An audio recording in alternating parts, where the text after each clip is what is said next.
Welcome back to The Perspective with me, Florence Armein. We're still talking to the founder of Zen Rooms Indonesia, Nikita Semenov.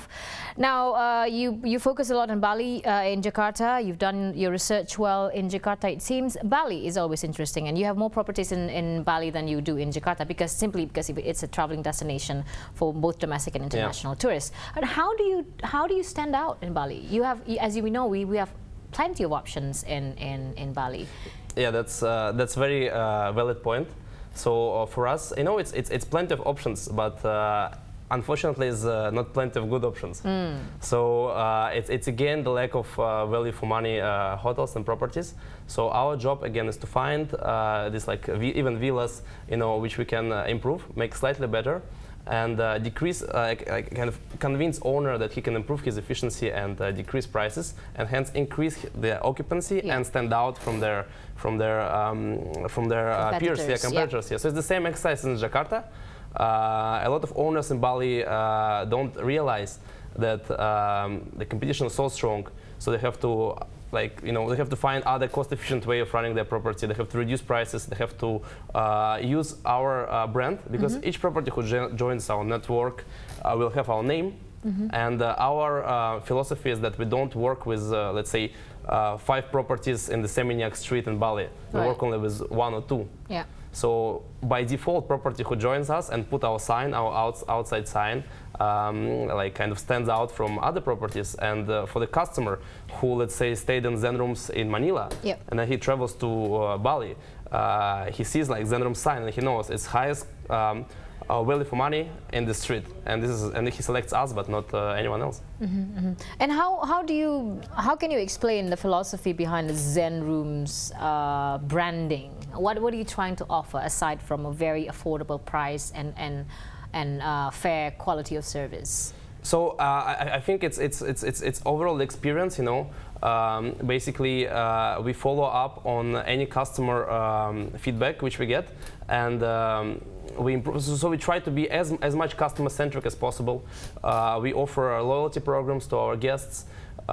We offer different rewards program, and our guests, I think I'm proud of it.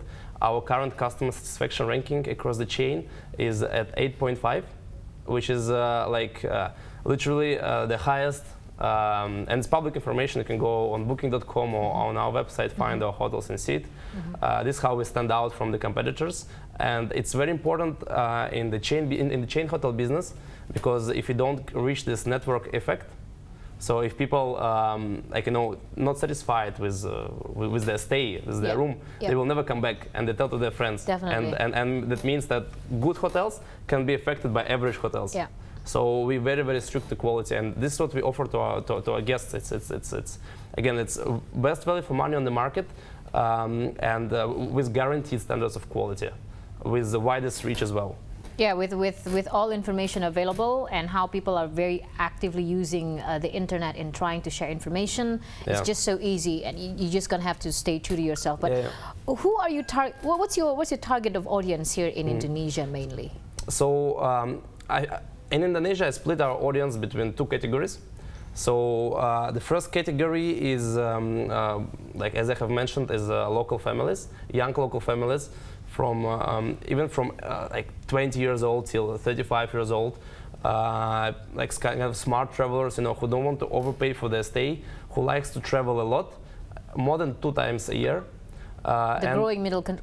Yeah, exactly, consumers. exactly, and which is actually Indonesia should be very proud of having such class versus their peers in like Thailand or Malaysia.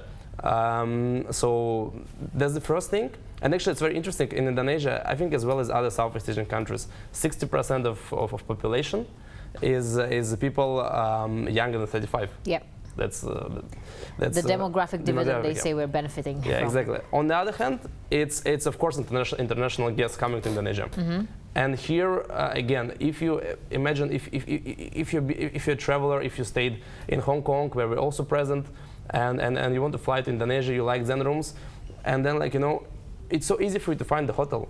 because you know that Zen Rooms is the best value for money. You will select it if you go to on your even business trip. You know, we have 20% of our guests are business travelers. Yeah. Because companies don't want to overpay for the stay of their employees. Definitely not. Yeah. So that's I would say like international travelers, like which 1/3 of those are business travelers.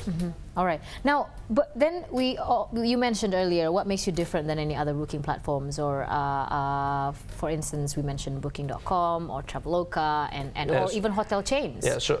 So Booking.com is our distribution platform. So you can find Zen Rooms hotels on Booking.com as well. It's our strongest partner. We work very, very closely with them. Versus hotel chains, they're our competitors. Yeah. So we try to take their customers and disrupt them.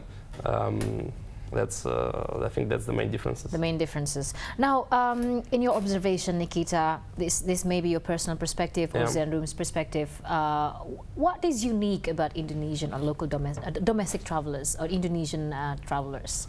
So I think in relation to hospitality or tourism, for the fact. So first important thing to mention is that Indonesia itself has a very strong domestic tourism base because it's a unique country by itself. If you're in Thailand, you know, like Thailand is also quite nice, but Indonesia is much bigger. Yeah. You can do surfing, diving, you can do urban, lifestyle, traveling. So it's you can do many things, and Indonesia is unique. So you don't need to go outside even, you know. Yeah. So I think that's what differentiates Indonesia from other Southeast Asian markets. First of all, secondly, I think Indonesians demographically like to plan. That's they like to plan. Yeah. So it's they really like to find the best offer, and they like to plan. And this is how again I think we have a kind of country fit. You know, like what we call it product to market fit. Yeah. Because Indonesians, they do research, they compare. Let's say there is a hotel. I wouldn't name our company, but Hotel A and Zen Rooms, right? And they see like it's 8.2 Hotel A and 8.5 Zen Rooms, and price of Zen Rooms is 150,000, and here's price is 350,000. So that's what we call value for money, you know. Yeah. And so Indonesians do this research actually. And they do. They become smarter travelers with all these internet access. They have mobile phone, smartphone penetration. They've become more smarter in that way to be able to make that better choice, value for money that you mentioned earlier. So what's the market behavior of travelers in Indonesia? If you can just share with us your perspective on that. Yeah, sure. So I think aside from planning, the fact that they like to planning ahead. So as I have mentioned, like you know, there's a recent campaign in Indonesia to promote 10 destinations outside Bali. Correct. So of course, like North Sumatra and Medan. And Balikpapan and all these new cities, kind of, you know, which being promoted by the Ministry of Tourism in Indonesia, this defines the new patterns, you know. So people like they still travel to Bali. I mean, like it's very hard to compete, but they start to look at other cities as well, and we see this pattern. We see a lot of people coming from Jakarta to Yogyakarta. We see a lot of people coming coming to Bogor, where we're also present, to Bandung. So I mean, I think there's a clear trend of shifting.